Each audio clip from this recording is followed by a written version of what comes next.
G'day golfers. Ever found yourself redirecting blame and making excuses after having an absolute shocker on a golf course? I know that I have. Range was closed, I was a little cold, didn't warm up, I hit it in those 3 old divots. Then we have the podcast for you. We focus on how to fundamentally own your swing. Strike it pure and consistently shoot in the 70s. Be it if you're a weekend hack, retired and playing daily, a school phenom, or a tour professional. We present and discuss facts and physics pertaining to golf, trying to keep our ego and opinion at bay. We dispel myths such as keep your head down, bend your knees, or my all-time favourite, game improvement irons. So stop drinking that mythical Kool-Aid and have a sip of ours. I think you'll find it both inspiring and refreshing. I'm Scott Young, founder of Swing, PGA professional and ex-tour player. And together with physical therapist Dr. Sean Joyce, welcome to Pivot the Path. G'day golfers. SJ, good morning. How are you, sir? Good morning. Hello, everybody. How you doing? You had a bit of wet weather gear scooting up the Yeah, morning. I just put it all on top. Yeah, I got a big baggie. It's just my golf gear, actually, for rain. Oh, is so that I your just wet weather gear? throw it over the backpack, throw the Nice, pants on, nice. can get anywhere. How's your week? Good, Excellent. good. Played? I mean, How'd we the had boys an play? awesome Sunday in New York here, low 60s. Yeah, low 60s. Everyone else had the same idea as us, get out there. So it was slow. We had about 5.5 hours to get around the course. But, I mean. That's crazy. Golf GMs, we need 4-hour rounds of golf. 5.5 was brutal. even for around here, pretty long. Yeah, but every man and his dog and lady and her dog were out there playing. Yeah, it was Pat? great. Pat and Tom again played pretty Who took well. the money? What do you guys play for? We actually didn't set anything up. Oh. We've got to get a game where we're kind of all over the place. Yeah. That everyone has a good shot at it. Now, what takeaways? We SJ SMS in the morning, and I was teaching in here like a dog, and it was just like, just get in that right side just a little bit, but never over the ball. So if Tom's having a practice swing, I just said, hey, just get in that right side to field. Did you feel like you did that? Or? Yeah, pretty well. Yeah, I think off the tee was good. Irons a little less. And let's be a little honest here. So you're crushing it, and then what happened on 18 tee? 18. First time I thought about score all day. I thought, I get this in play. I'm cruising. Yeah, cruising be in the 70s. But I put one in the trees. Nice. So we just remember one shot, logo on, logo off, if that's how I do it. But it's one shot at a time. Never think outcome. Always process. Yeah. Just Velcro off, walk away, throw some stick to Tom and Pat, and then Velcro on, switch on, and it's a 10-second routine. You gotta, every shot you must play on its merit. Yeah. I didn't realize how much I thought about it. Or not? They were in their own game. Yeah, but everyone's fighting their own battle out there. So I got away with it a little bit, but not how you want to end with double bogey. Yeah, never mind. Lesson learned. Lesson learned. Never make the same mistake twice. We had an interesting car ride in. Jason Kelce, I don't know if you saw his retirement just announced video. Yeah. Shout out to the Kelce brothers. We think you guys are awesome. I think Jason seems to be a remarkable individual. Obviously don't know him. Jason Kelce is such a leader, and he was so passionate about his football, and it was about football. Yeah. It was not about Jason Kelce. It was not about what he had done. He mentioned a couple of highlights, but he just went on about the game and his love of the game and all his high school coach and his college coach and people who helped him get there. It was an awesome, if you haven't listened to it, it has a rough start 'cause he's very emotional. Yeah. But again, the overriding feeling that I had was we have nothing like that in golf. Tiger, Greg Norman and Faldo were it before Tiger. Yeah. Nicholas and Palmer were it, Tom Watson on the side and Trevino on the side. And then Tiger took the reins for, 14 years, 15 years. We have nothing like a Jason Kelce in the game. And it was like a sledgehammer this morning. I actually got out of the car and I was a little bit flat because I'm like, NFL is in such a good spot because, again, we take it away from them. It's not saturated. But there's leaders who love the sport. Yeah. And we really need to find, and shout out to whoever's running the PGA Tour. I think you guys are struggling because you don't have an identity right now. There's no one who's leading the field in promoting the game. It's all about individuals, and Rory's come and gone and some silly comments he's made. but there's no leaders. We need a leader with passion, and we don't have that. We need a Palmer. Where's the next Palmer coming from? Maybe could have been, but then, hey, they got good enough of a deal to jump ship, and now we're playing on Live. And I mean, Anthony Kim didn't have a great start in Live last week. We'll get on to news from the fairways. But I tell you what, the PGA Tour guys were quick to hammer him. And I thought, well, hang on a tick. Tiger's pegged it up at the Genesis, not fit. Clearly wasn't going to win the event, was not competitive to win the event. And everyone praised him coming back. But yet Anthony Kim did the same thing. Probably not going to win. Yeah, and after they a long time off. I'm like, come on, guys. We got to get back to growing the game. Yeah. It's more about the game. So, news from the fairways. We had a fascinating week of PGA Tour. Yeah, pretty cool. Yeah. So a lot of guys in the mix on the last day. A lot of guys. Yeah. Austin Eckroth. What do you know of Austin? He's a young first win on PGA Tour. So I think there's been 3. This might have been the 4th one. Rookies have won on PGA this year already. So we were talking about getting some new storylines in there, some new people. There's Oklahoma boy. Yeah, young kid. Pulled it out pretty clutch to the last hole there. He was a funny guy. I don't know much about him, but he was insanely calm. Obviously, he's a duck on water. His feet are probably under the water pedaling like mad. But he was extremely calm and somber and in control. But very professional. His pre-shot routine and the way in which, or the manner in which he hit the golf ball was explosive. Yeah. He aggressive. did not mess around. When that club came out, he wasn't quite Matt Jones 6 seconds fast, but he was really quick. He's not wasting any time. He's not wasting any time. Yeah, but so speaking of process, his process was good. I could have used that on 18. That par 3, 16, where he hit it to about, 6 feet. You and I were watching it. Yeah, one over the water there. One over the water. It was like, damn, that was an impressive golf shot because he had just made bogey. Min Woo had just made birdie. I think he had just made bogey. Yeah. And it could have been a two-way swing, and yet he pumped that par 3 to like 10, 12 feet. Yep. And kind of seals the deal there. Seals the deal. Yeah.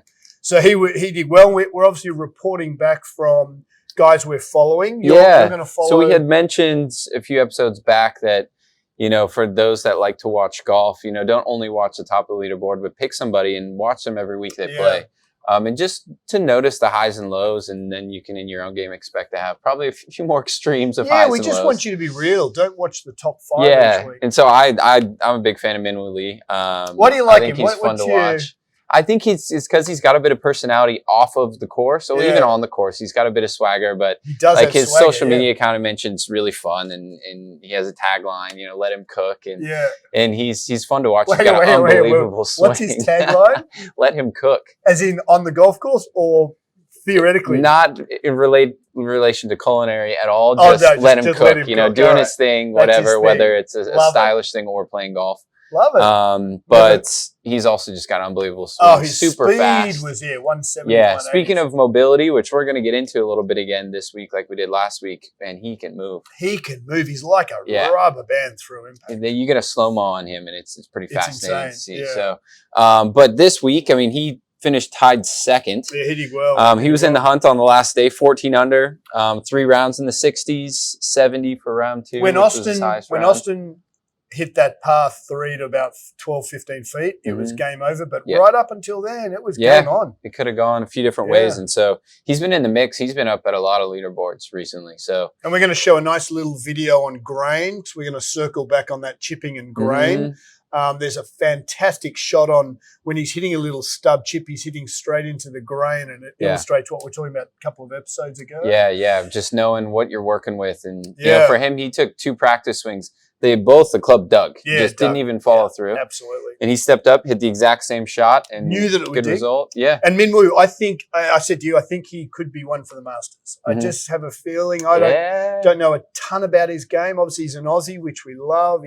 He seems like a great. Yeah. And a good bit of fun. He's got a sense of humor. He takes the piss out of himself, which is great. But I think the Masters, because he carries the ball so far, I think he seems to putt really well. Yeah.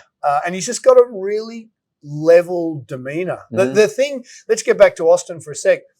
He struck me as a strange guy in terms of his personality seems so calm. Yeah. But yet his pre-shot routine and the ferociousness with which he hits the ball wasn't his personality, right? A bit of a mismatch. Bit of a mismatch. Yeah. So I think in years to come, if I was his coach, I'd just look at trying to bring his personality into his golf game a little bit. Mm-hmm. Ernie Els, super slow, super calm. Tiger, we know, all over the map. Golf game all over the map, explosive. Nick Price, super quick. Brent Snedeker, super quick. Yeah. You are who you are. So what I'm trying to say is your personality will usually dominate your golf game. He actually struck me as his golf game didn't support his personality. So maybe, and he just won. So, you know, Yeah. But I'm just saying what I feel. He was a little contrast. Yeah. So it'll be interesting to watch in the next couple of years. It's quite interesting to just take that in context of, you know, most times when you're talking about golfers and their game, it doesn't have much to do with their personality. It's their swing here, club there, but it's a big part of it. Oh, yeah. Huge. And I just love that his dad and mum were there, and he married his childhood friend. Like, just a great story. Yeah, really cool. And they had the whole Oklahoma kind of crew there. And it was awesome. Yeah, it's great. And again, another young guy coming out, getting a win, and who knows where his career goes, but maybe someone we're seeing a lot of in the near future. Yeah. And so for me, the last tour event was really special. David Skinsy's a guy I personally travel with, and we hotel together. And Skinsy's a pom. And you talk about journeyman. Skinsy's, I think, 43, 44. Okay. First year on tour. So he's been a journeyman. So we got off tour in like 2000. So he got his tour card this year? He got his tour card last year, played some events, and this year is exempt. Wow. How many years to get to that point of playing pro golf? Skinsy, and I'm off the top of the cuff here, Skinsy's about 43. When we were playing Hooters and Nationwide, he just come out from England. So we kind of, I got off tour in like 2008, 2009, and Skinsy was just kind of coming on into the US. Phenomenal individual, like a great guy. Shout out to his wife. I've never met his wife. Skinsy and his partner must be like the attorney of never give up, like never quit. I'm so proud of you, Skinsy, mate. Great job. So he has been in the trenches from 2008 to 23. Wow.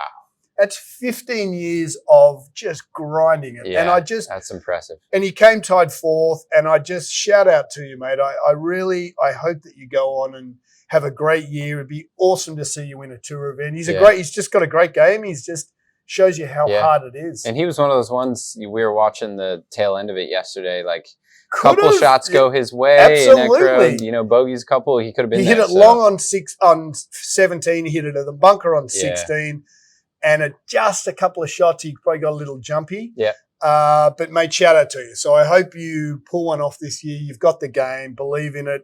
We're so proud of you. Kind of opposite story to Eckroat, who ended up winning, just kind of polar apart. But same place on Sunday, right there next to each other. And then Live 2, we have Joaquin Newman again, just crushes it. Yeah. He's playing well. And he got the invite to the Masters, so it's awesome to see he's going to be there. Yeah. I can't wait for that. This place is on fire when Masters Week comes around. Yeah, this is going to be a big Masters because I think the dust has settled on Live. Mm-hmm. A lot of their players are playing well. Yeah. And we've got these young guys who've come out of the season and gone ballistic. There's going to be some interesting names, I'm sure, early on in the week. And we had an American chap win the DP Tour too, young Jordan. Yeah. Jordan Gumberg, first tour event win. Shout out to you, mate. He played very well. So we're golf's in a good space from young players. Yeah. A lot of new names coming up. I mean, there's so much talent. It's got to be hard to crack into the PGA Tour with how these young guys are coming up and just playing from such a young age. Like with Nick Dunlap, he was so professional, even as still a collegiate player coming out, getting a win. And you almost seems like he's done it time and time again. Yeah. And he has just, I guess, on a lower stage. But to the point of your comment earlier, but now he's kind of he's probably just getting his head around being a PGA Tour. Yeah. Had a hole-in-one. Did he last week? Yeah, it's last week. But I'm not sure where he finished up. Wasn't in the mix on late day Sunday, but pretty cool. And LPGA Tour, Sarah Schmelzel, she's been around for many years. I think she's 30 odd. Seems a great young lady. She had a good win. So golf's in a good spate from a player point of view. We just getting back to the Jason Kelce. It just lacks some soul right now. Yeah.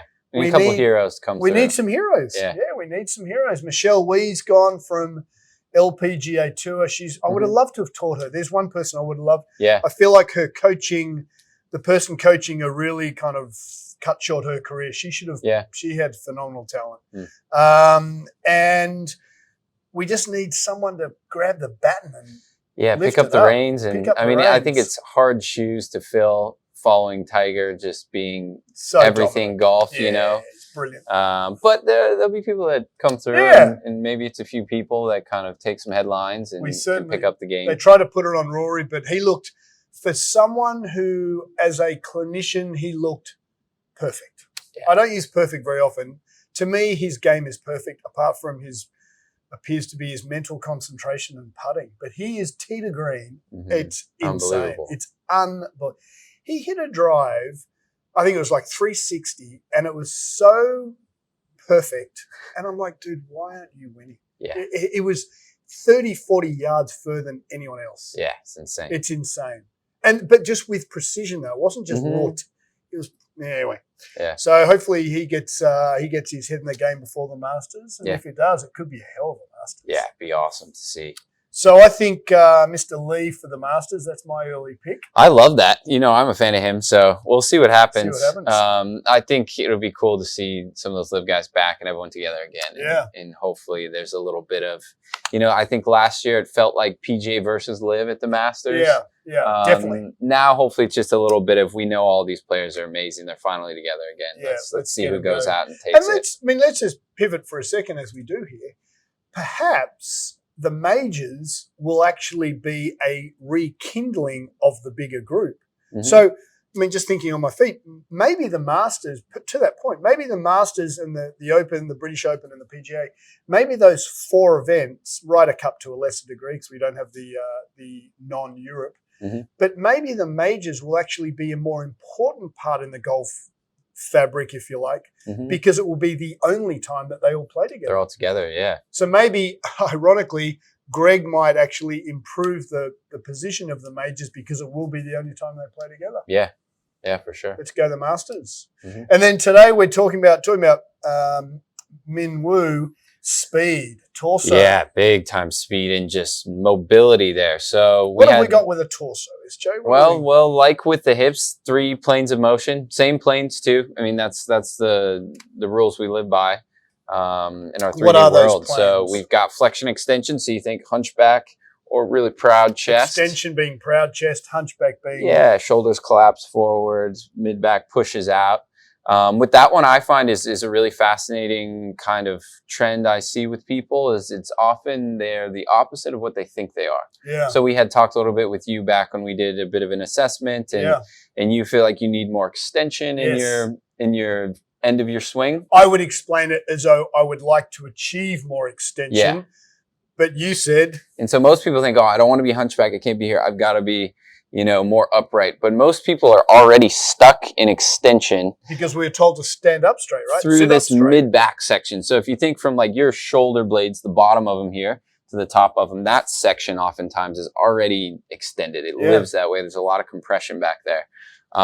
So people do tons of drills, on a foam roller, extending over it, trying to get more upright. But they're already that's where you live. Yeah, so you've actually got to learn in that section anyways to get the flexion. That creates some space where you can actually open up and rotate. The other parts of your spine then will need to get more extension. So there's always this counterbalance going on. Sure. But that's just a very misunderstood area of the body, I find. So extension and flexion. Then we've got, of course, the rotation. So if you just think, chest left, chest right. Thoracic rotation. Everything spinning parallel to the ground if you're standing or sitting like I am right now. Then the other big one, which is talked a bit in golf, but is kind of this lateral motion rib sway. So side bend. Side bend, is what it is. And we'll go through and kind of show those a little bit more visually in a moment here.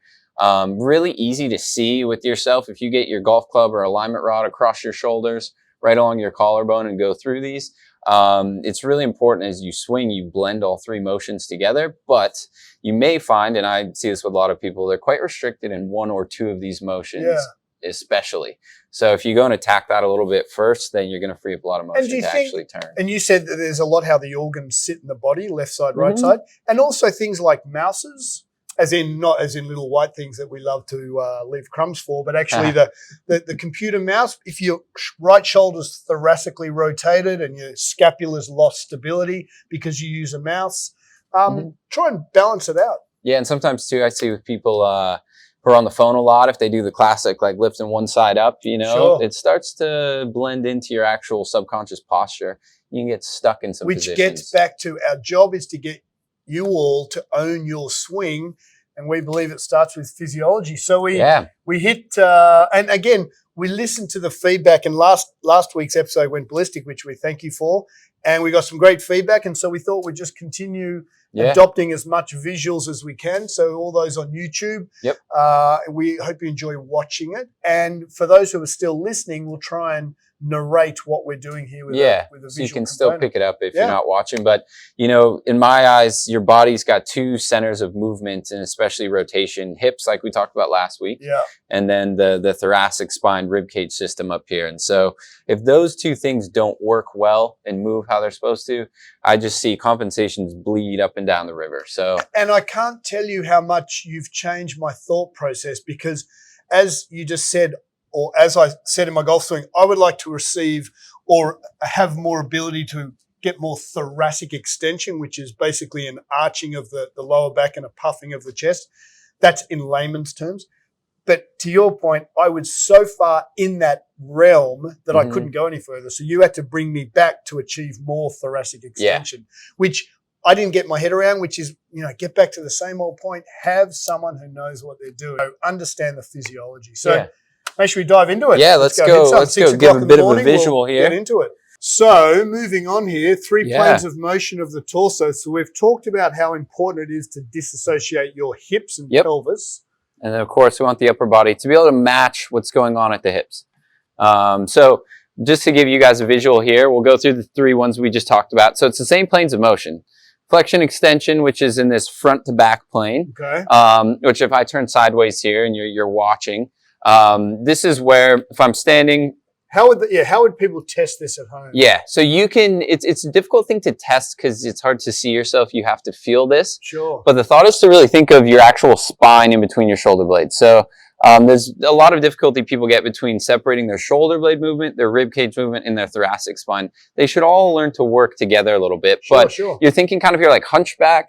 So if I'm standing here and you can see there, you should see my mid-back, my spine actually pushes out. Yeah, so for the flexion extension, so even if you're sitting, forward standing, motion and backward motion. Yeah, so if you think of like cat and cow in yoga, something people get a feeling of this a little bit, but it's rounding your mid-back, so like the cap portion of it, where my spine is pushing away from the front side of me. Would you say your shoulder blades are moving and shoulder blades relatively, they're going to be moving forward. And the other big part, I think, which is misunderstood oftentimes, is the rib cage is going to be kind of compressing down in the front and opening up in the back. And so if your rib cage is pushing down in the front, that's going to tend to trend more neutral spine in that lower back, right? Very important. So it's just going to help get, like we said, the normal curvature of your spine encouraged to be normal, not have these hinge points or areas stuck in extension like you.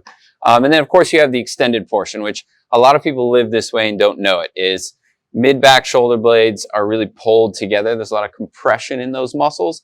And then their chest and ribs are really flared up and open. Which is getting back to layman's terms, which is mum and dad saying stand up straight. Maybe that whole stand up straight wasn't as correctly coined. Which, good to stand up straight, but how you do that is very important. Sure. I know for me, I just went ribs flare, lower back kicks in, and I lived like that for decades. Sure. And my back was a mess. Sure. So that's the flexion extension, front and back. Then the other two, a little easier to visualize. All right, so if I take this alignment route, I put it across my collarbone, shoulder to shoulder. And then if I keep that parallel to the floor, and I just turn my shoulders all the way left. And you can allow the hips to turn all the way right. No, I mean, if we want just true thoracic spine, hips would stay in place. Yeah. So if I'm standing or sitting, you don't want the hips to move. You just want ribs, thoracic spine, shoulder blades all moving as one unit. So lumbar spine, lower back will move a little. It's going to get pulled into it a little bit, but the majority of your rotation should be coming through the thoracic spine. Lower back is not designed to be doing that rotation. Yeah, very important. We're going to get to that with the golf swing. That's where pain can, get involved. And so I'm going to get you to say that again. When your lower back rotates. Yeah, it's not designed for it. So compression, pain, no good. Okay. And then we have side bend, which is another one pretty easy with a alignment rod to visualize. But this is the one people don't really have a feel for, I find. So if I keep this alignment rod, again, I have it across my collarbone, shoulder to shoulder. If I sway to the side, so I'm translating my whole upper body left, but staying parallel to the floor. And then the other side, I come back to middle, go to the right. My whole rib cage is compressing, like crunching on one side, opening up on the other. That pulls my thoracic spine into like a side bend. Yeah. And then I switch and do it the other way. And when you go through and make your backswing and then your downswing, you're going to curve and side bend one way, then you're going to reverse that curve. So you can have a little bit of curve, correct? But it's just to your point of the way you approach your patients, everything in excessive states is not desirable. So you're saying a little bit of lateral motion's fine, but we just don't want too much like an old Will Zalatoris side bend. Yeah, and so I think... Why? Well, it's more of we want to keep your centers of motion. So we talked about hips and upper body, your thoracic like area. Your sternum, sacrum. So sternum to belt buckle. Yep. We want those things to, for the most part, stay aligned over each other. Sure. So once you start getting these tilts where, my chest is way left of my belt buckle or vice versa, you start getting compression oftentimes down in the lower back, the SI joints. So, when you blend these three motions together, it's going to allow you to keep those centers of motion kind of stacked in line. Sure. So balance is good and all of that. But I find, especially when we talk to this side bend rib cage, if anyone's listening and you notice, hey, when I look at myself in the mirror, even when I'm sitting or standing, and one shoulder's lower than the other, I find very commonly people are stuck in this right side dropped down, right shoulder lower than the left, and then their whole right rib cage is pretty compressed. Now, the reason I'm talking about this right now is because probably the biggest backswing thing we run across and are helping people fix every day is that really like low flats, face open inside takeaway. Totally. And if you think of your thoracic spine and rib cage, if it's all compressed on the right side and you go to turn, it's going to be low, flat, face open. It's really hard to get that nice, steep, vertical backswing if the rib cage can't open up. So let's talk about that. I'll just actually do this left-handed even though I'm righty. Yep. So what we talk about at swing is really fundamentally important. We like to see the shoulder angle being on a steep angle rather than a flat angle. Golf pros go on and on about shoulders turning. Shoulders can't turn too much. It's your thoracic spine that does the rotation. And the rib cage is a bit of the governor for that. And the rib cage is the governor. That's how I like to think about it. So a lot of people are in a state with their rib cage and this whole complex, the upper body center of movement, where they can't open up on the right side and turn into that side. And so it shows directly in their backswing the plane they go into because... Shall we? They're fighting their body to get that nice steep turn. What's our goal here? Our goal is face less than path. So if we put the arrow in the golf club here and I put the golf club into my sternum, this is why having Sean and physical therapy and movement professionals are so important. I try to leave my teaching kind of off the podcast, but if we talk about what I like to see in the golf swing, I think I'm a little different in teaching because I reverse engineer it. Basically what we've done here is I believe every golf shot, every single one has math related to it. So I can mathematically tell someone, I want to hit a high draw. Okay, that's inside 10, face 2. Or I want to hit a slight draw. That's inside 4, face 3. So if we talk math and we keep this really simple, we know that the thoracic spine has to rotate having a steep shoulder angle. Would you agree with that? Yep. So everyone who teaches a very flat motion with the shoulders, and what we mean by that is the shoulders are working parallel to the ground. Yeah. What that does to face and path, it opens the face. Now my face is 60 degrees open from target line. So what we believe, and it just so happens that face less than path coincides with protecting the upper spine, is that if we rotate our shoulders on a steep angle and we take the club away on a steep angle, the face stays square and my face less than path will occur so simply. So much easier, yeah. So much easier. So for anyone needing a visual too, like when we say this would be like a flat shoulder angle, like if you're in your swing now, the steep is more upright this way. And everyone says the same thing. They're like, well, hang on a tick. If we get super steep, people say Matt Wolff has a funny golf swing. Matt Wolff technically, mathematically is absolutely magnificent.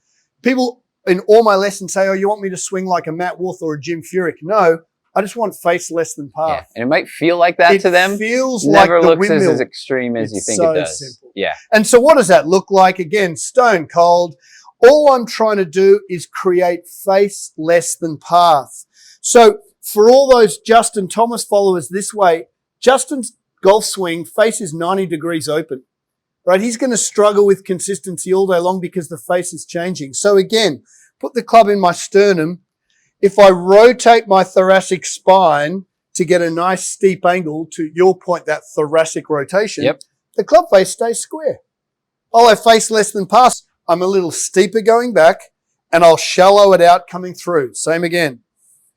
Watch faces the target, watch faces the ground, watch faces back, and rip it. So I've come inside 3.5. My face was 1, perfect math. There we go. Right? That's a green regulation. Face less than path. Let's get those shoulders working on a steep angle to protect that lower back, protect that lower back, protect that lower back. Yeah, you can play all day long. Play all day long. Look, beauty golfers, thanks so much for listening to the Pivot the Path podcast. Remember, your on-course enjoyment starts with the work you put into your own game so you can absolutely own your swing. Exactly. SJ, let's play golf this week. Yeah, looking forward to it. And shout out to all the ladies out there. It's International Women's Day. We were talking earlier about Caitlin Clark just setting some records on NCAA. NCAA, so all-time scorer. big shout out to her. Yeah, we'll follow that as it goes on into March Madness.